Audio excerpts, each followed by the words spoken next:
Welcome back. All right. Jelani, welcome to the pod. Thank you so much. I'm happy to be here. We are so happy that you are here with us. Congratulations on winning and being a recipient of our Founder Scholarship Fund. Thank you so much. I'm so excited, excited to dig in and hear about your journey, hear about your story. All the degrees. We're going to talk about these degrees here in a bit. This is so cool. Welcome to Stories from the River, a show in which we go behind the scenes at Broad River Retail.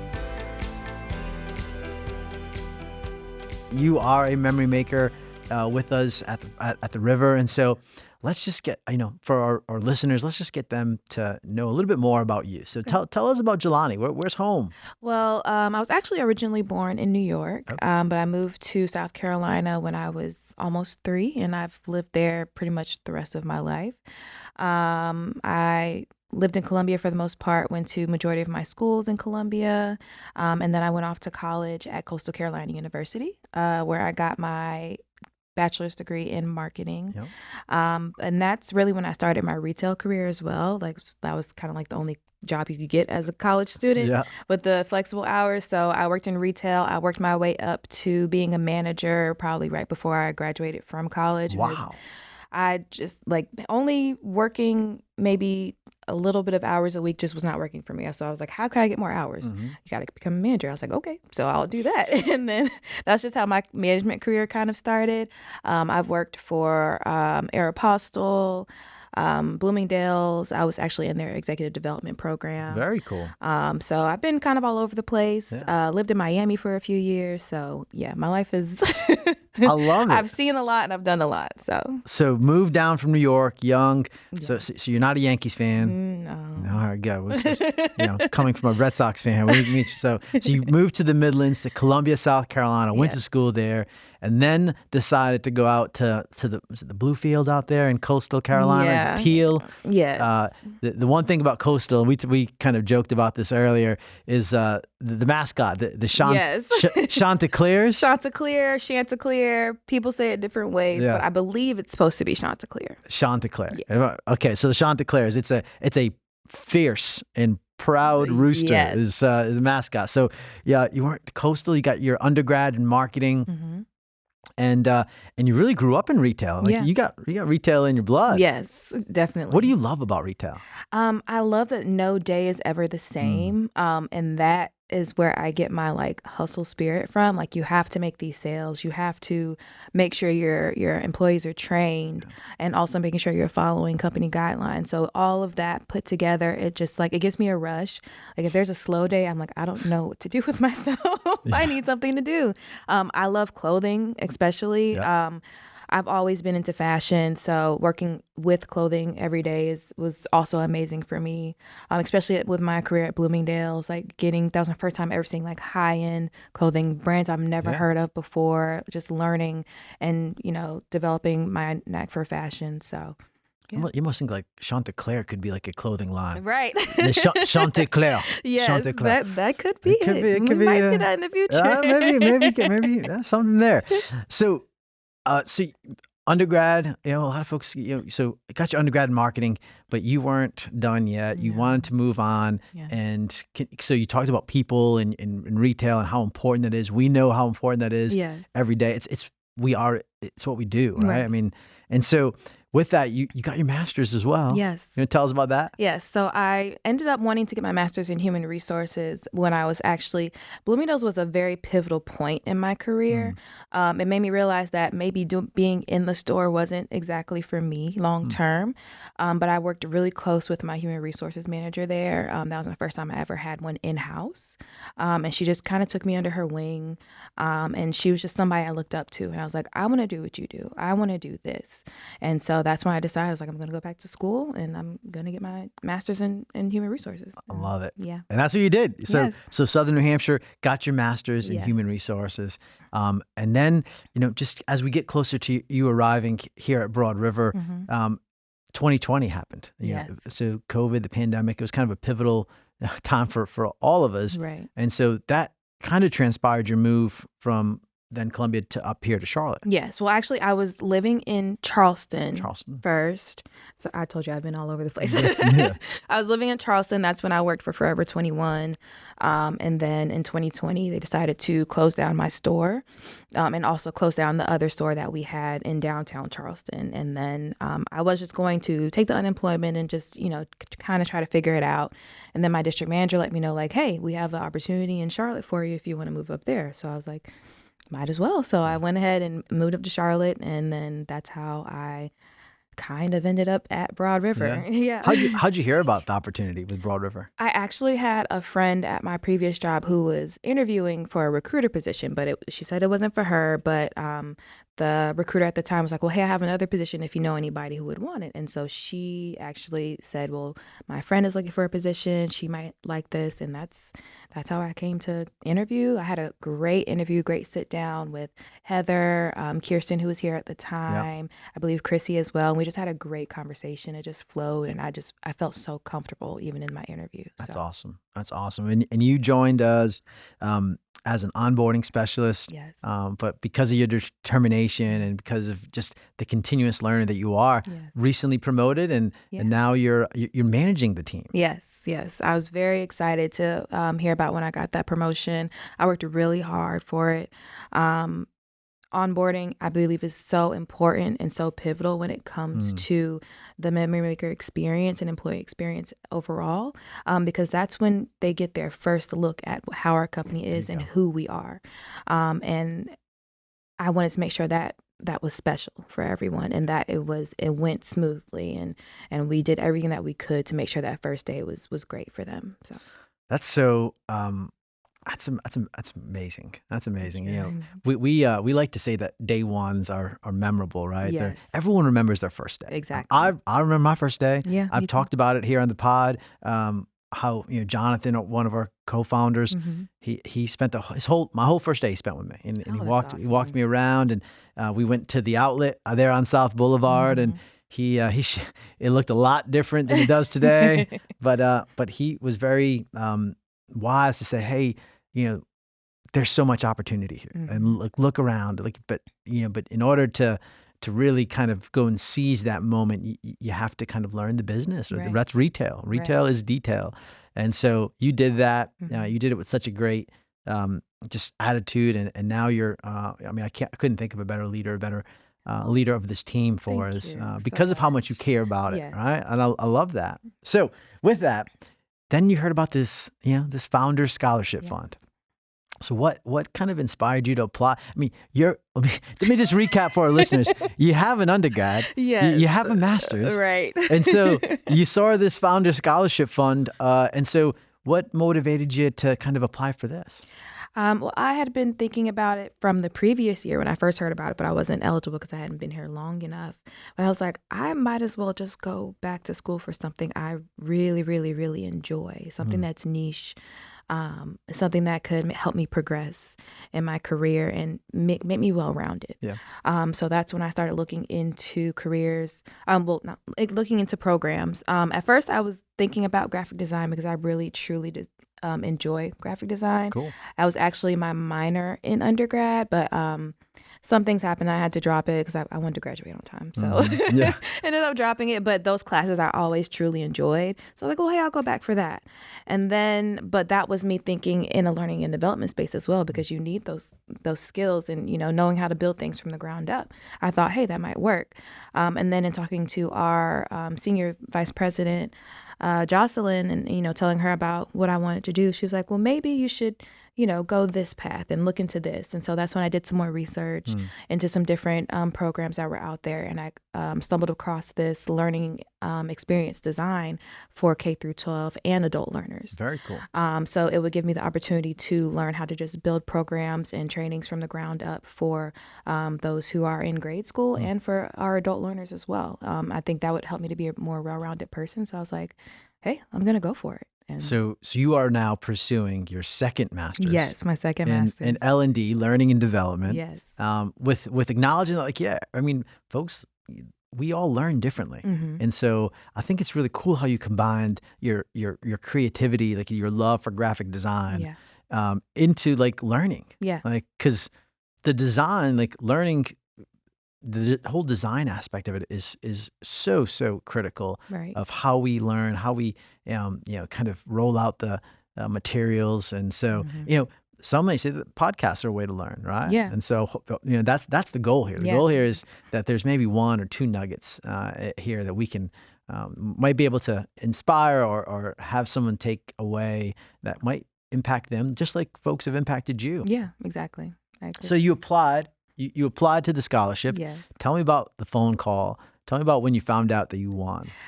So I actually ended up meeting with my boss, Heather Greenwood.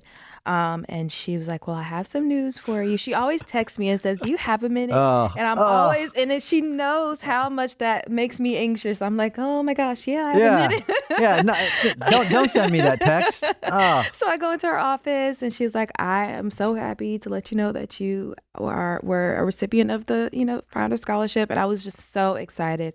When I say I'm excited, I really am. I don't really show it outwardly. It's just not the kind of person I am. Yeah. But if I'm cheesing a lot, then that means I'm very happy. I love it. So I was so like happy and so thankful. Like I put a lot of work into my essay. Sure did. Just making sure I had all my grammar correct. I hadn't written an essay in like 2-3 years. So I was like, oh my gosh, I have to remember how to do this all over again. But I was so happy when I found out. Yeah. Well, I was one of the lucky ones that was privileged enough to read your essay, and it just it was awesome. It was awesome. It was such a special essay, and you can tell the time you put into it. Thank you. So congrats. So excited about you continuing your education. Yes. I think it's a great message, a great story for all of our current memory makers, like with an undergrad, with even maybe their first master's. Like, why not? Right. Like, right. Continued and continuous learning is so important. Exactly. And just being open to learning every day is so important. So what advice, so talking to the 800 plus memory makers out there, like what advice would you give them about if they're contemplating and thinking about applying to the scholarship next year? What advice would you give them? I would just say go for it. Like if there is something that you truly want to learn more about, and that's what college is for. It should really be about you learning about things that you enjoy, even if it's not your career path per se. If you are learning, that means you're growing. If you stop learning, then you're not growing anymore, and that's not a place where you want to be. So if you want to grow as a person, you want to be a more well-rounded person, you want to learn more about those things that you're truly interested in, and it could take you to places that you never thought you would go. So take the chance. I love it. Yeah. Healthy things grow. Yes. You gotta stay focused on that. That's wonderful. Great advice. Okay. To whom much is given, much is required. Yes. Right. And so I know your heart. I've had the pleasure of serving alongside you at several local community events. And so tell me, like, what does that mean to you? Like giving back in our community. What do you enjoy? How do you do that? I have always loved community service. I did a lot of it in high school with the Ronald McDonald House. I didn't get to do that much in college.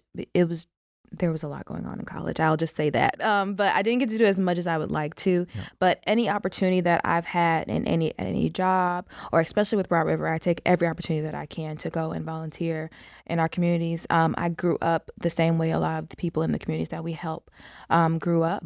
I may have been a little more fortunate than some, but I've gone to school with these kinds of kids that go without a lot of things. And so that's really something that's truly special to me. And I always want to be a part of making their situations better. Well, thanks for modeling that for our folks, our memory makers. I love seeing you out there. And it does. I mean, I think I told a memory maker last week that we go on these trips with Beds for Kids and deliver this furniture, and we think it's like, well, we're doing a good deed today, and it's but the perspective is it does so much more for us. Yes. And it's so important. It's so important.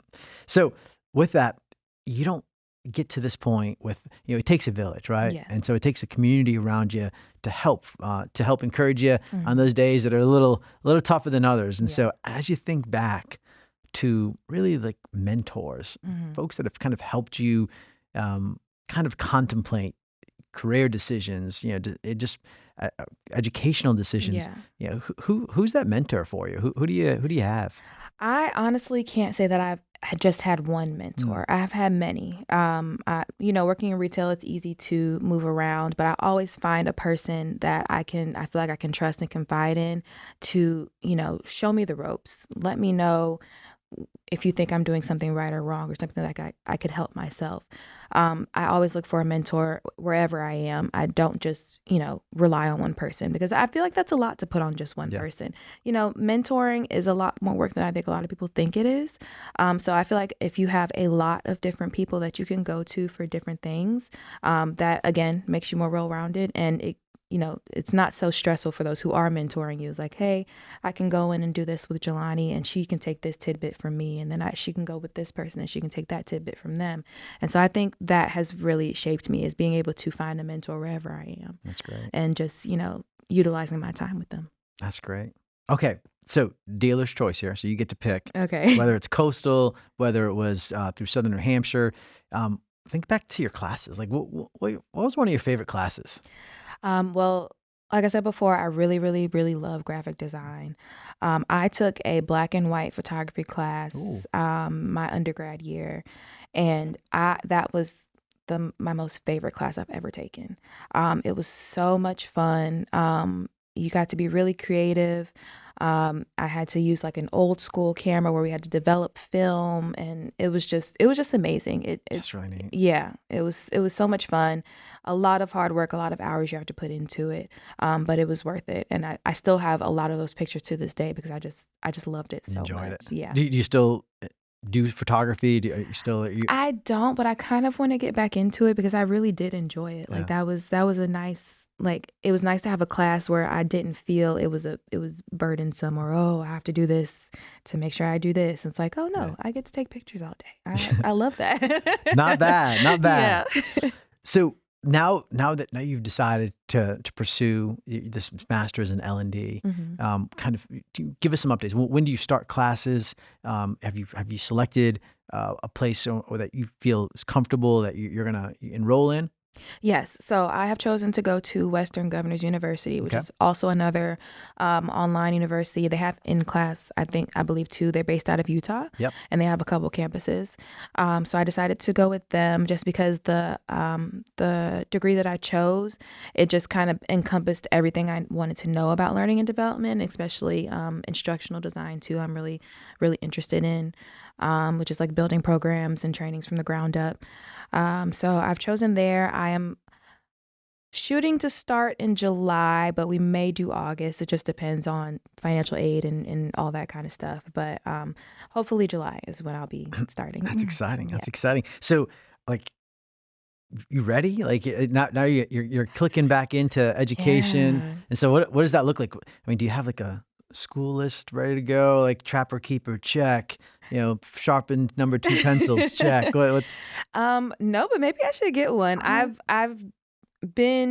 We've been pretty busy, especially lately with like launching some new processes for the company.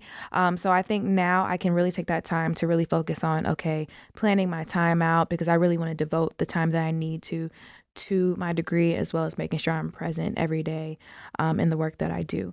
So probably this month I will definitely be laying some ground rules down for myself and really like having a schedule and something planned out. I think that's really helpful for me than just kind of flying by the seat of my pants. Having a plan. Yes, having a plan. I think before going into it, I think will make me the most successful. Absolutely. No doubt. Okay. So it's summer. Well, it's kind of the unofficial start to summer was Memorial Day. And so what are your plans? So other than pursuing your second master's, like what are you looking forward to this summer? Well, I am actually turning 30 Come on. this summer. Happy early birthday. Thank you. So in August, I am going to Aruba for a week. Good for you. Yeah. Have you been to Aruba before? Never. Okay. I haven't either. Yeah, my uncle suggested, he said it's really usually pretty safe there. And so for my first like true international trip, I was like, I want to go somewhere where I feel comfortable and feel safe. Yeah. I'm going with my little sister and my best friend, so I'm really truly excited. That's awesome. That's awesome. So before you even hit 30, you got the undergrad, the master's, second master's is going to be starting, and a trip to Aruba. Well done. Thank you. Well done. Thank you. So maybe on the flight to Aruba, or even before, like, are you a podcast fan? Like, do you listen to podcasts? I do. I really, I just started getting into podcasts, I think maybe 2021, where I was like, I'm sick of listening to music. I don't know what I want to listen to, and then I stumbled across a podcast, and then I've just been into them ever since. Love it. So give us some shout outs. Who are you listening to? So I listen to this podcast called Sexy Unique Podcast. Okay. And what they do is recap reality shows like on Bravo. And, that's fun. Yes. So a lot of fun podcasts I really enjoy. I also enjoy Our Stories from the River. Okay. I do listen to like a couple of those episodes every once in a while. I just actually listened to one on my way here. Very cool. The third one with Jonathan Ishii. So Yeah. that was really good. I like to listen to a lot of fun podcasts. I like motivational stuff, but it's not the thing that I like when I'm relaxing. I want to listen to something fun. I want to listen to something that's going to be like grabbing my attention. So those are the kind of podcasts that I truly enjoy. I love it. Yeah, and you gotta balance it out. Yeah, right? You can't be serious all the time. Like that would wear on me too. Yes. So okay, well, let's dream a little bit. So now you got this education. You're just continuing to grow here at Broad River, which we're really grateful for. What does that dream opportunity or role look like for Jelani down the line? While I know that we are going to continue to grow over these years, and I really plan to stick with this company, so my dream would be to become a director in the HC space, and more likely probably in MMX or learning and development. That's what my true passion is. But just being able to stay with this company and grow here. I've grown so much in the year and a half that I've been here. That's like, why would I want to go anywhere else? Because I know the growth is there. So just continuing to grow here and hopefully being a director someday. That's my dream. I love it. Let's go. Yeah. Let's go. I can see that happening. So that's a wonderful. Thanks for believing in us too. Yeah. That means a lot. So HC, Human Capital, growing to be a director. We get this question from a lot of memory makers, a lot of folks that are looking to join Broad River.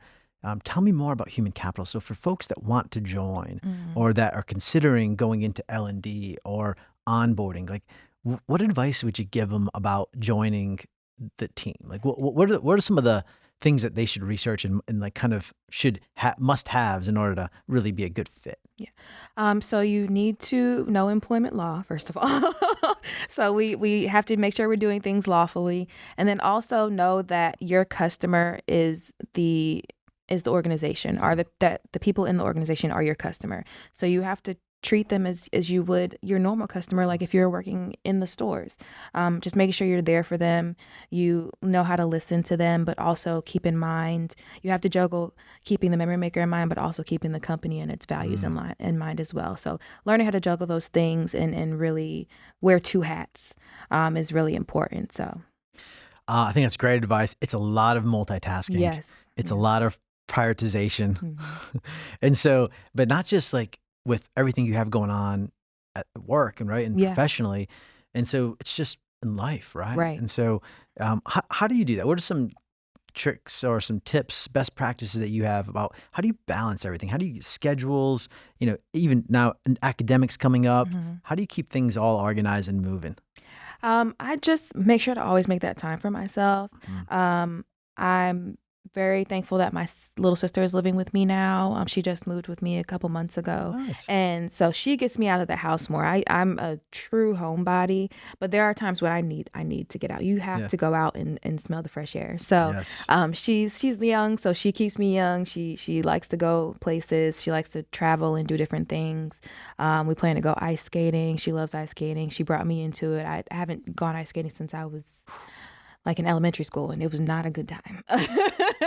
But we went for her birthday and we had so much fun. So like just trying new things, always just making that time for yourself, even if it's a day, if it's a couple hours, making that time for yourself, making sure you're getting good rest at night is so very important. Something I've truly tried to make sure that I'm doing now that I'm, getting older and maturing. And rest is so much more important than it used to be for me. So just make sure you're getting that rest and just taking care of yourself. Make sure you always have time for you. I love it. It's great advice, and I'm laughing a little bit because of like you're not even 30 yet. I know. You're sitting there, like you're young. I know. You're young. I know. But it just seems so different from being 21 to being now 29, almost 30. It feels like a different world. Yeah. So that's why I'm like, she keeps me young. It's like I remember my 20s and early 20s and just having a different mindset, focusing more on having fun and being happy. So it's just a different mindset, definitely. Yeah, you're putting the puzzle together. Yeah. You're putting the puzzle together. Yes. And so it's gonna be a beautiful picture. I love it. I love Thank that. you. That's good advice. You gotta get rest. Yes. You gotta get rest. I like the saying, it's a healthy mind, body, and spirit. Exactly. And so keeping those things all moving in the right direction, and part of that is having really cool, great people around you. So I Right. love that you have your little sis and Yeah. living with you, and she's going to Aruba too, I'm assuming. Yes, All right, she is. Let's go. Yeah. Let's go. We're gonna have Okay. some fun. Absolutely. Okay. So you mentioned about the time period when you moved to Charlotte and, COVID impacted, or Charleston, COVID impacted some things. What did you learn about yourself? Like when COVID happened and, and was going on, like what did you learn about Jelani? I learned that I cannot always put others' happiness before my own. I feel like I'm always there for people, and I want to always be there for people. I always want to be that person, but I wasn't always happy. So you have to be happy before you have to be well within yourself before you can ever help anybody else. You have to sweep in front of your own door.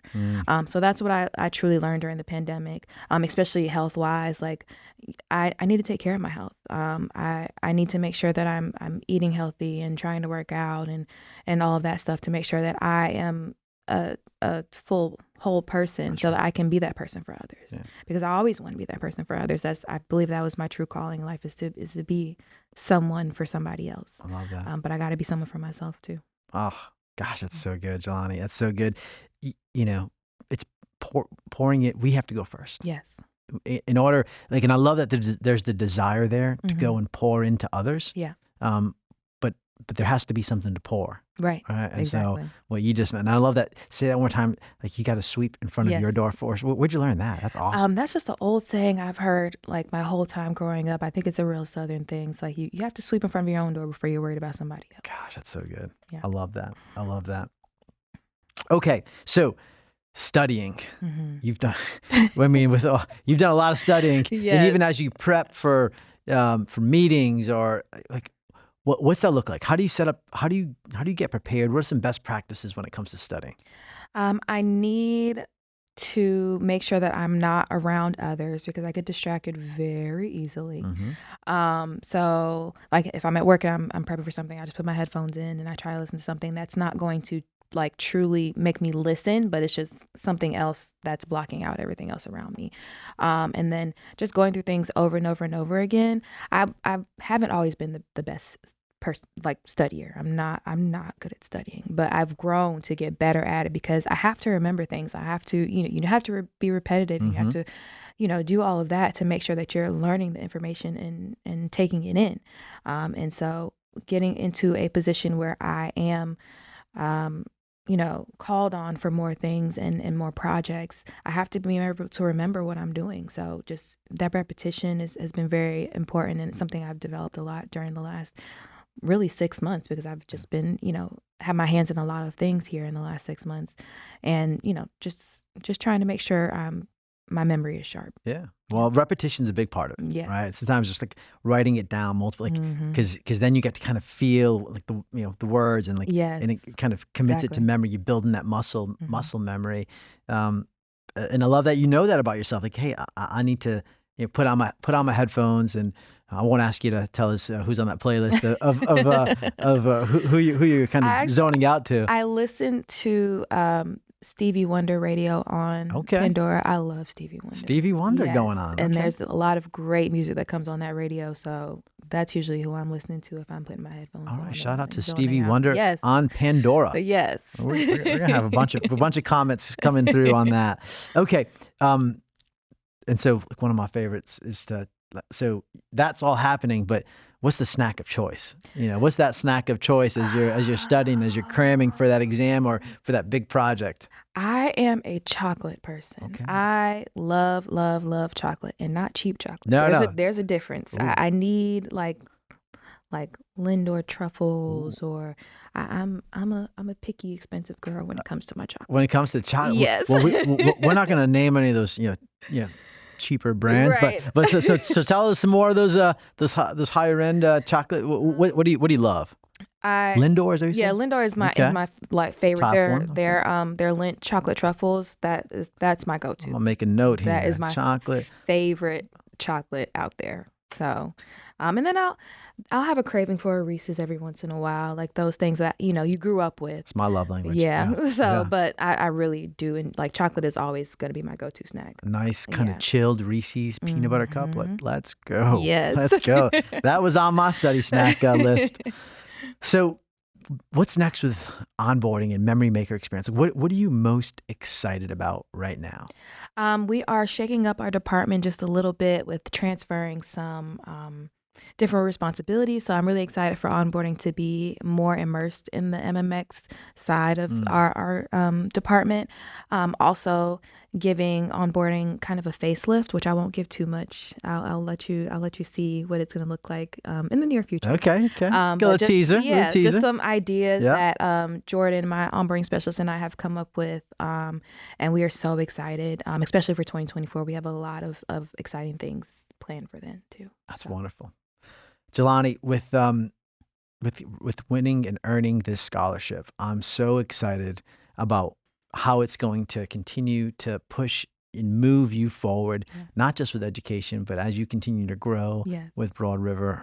I'm so excited for you as you get ready for the summer, get ready for your fun trip. Yes. And so I just want to give you final thoughts, final words about the program, about this Founder Scholarship Fund, about this opportunity. I believe it's a great opportunity. I have, in my years of working in retail, I've never had an opportunity like this.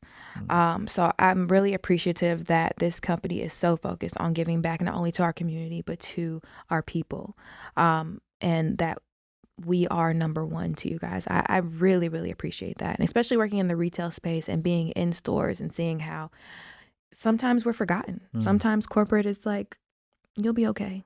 Well, if you're not going to do it, we'll find somebody else too. But the time and effort and love and care that we put into our memory makers in our stores, in our call centers, in our corporate offices, in our distribution centers, it's really amazing to see. And that's part of the reason why my heart is tied in with this company, because of just how much heart you all put into everybody.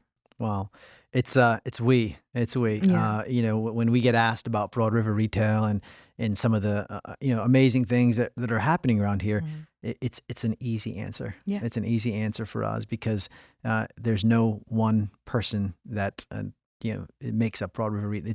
It is truly the tribe. It is truly the memory makers every day that are focused on furnishing life's best memories. Our purpose statement. And honestly, I just love the fact that we get to do it together. Yes. I love the fact that we get to do it together. We get to have fun. We get to smile. And you know what?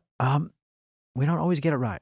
We don't always get it right. And so we like the John Maxwell quote of it. We're either winning or learning. Exactly. And so we'll and you're a lifelong learner. I'm a lifelong learner. It's just great that we get to do it together. Yeah. So, I agree. Jelani, congratulations. Thank you. I really can't think of a more deserving winner for this scholarship fund. And I'm so excited to see what this next second master's does for you and continues to grow you as a professional and continues just to see you grow with us. So thank you. Congratulations. Thank you so much. Have a great summer. Thank you. You too. Thanks for listening to Stories from the River. To check out more episodes, visit storiesfromtheriver.com. Join us again next week, and remember to rate, and subscribe to the podcast.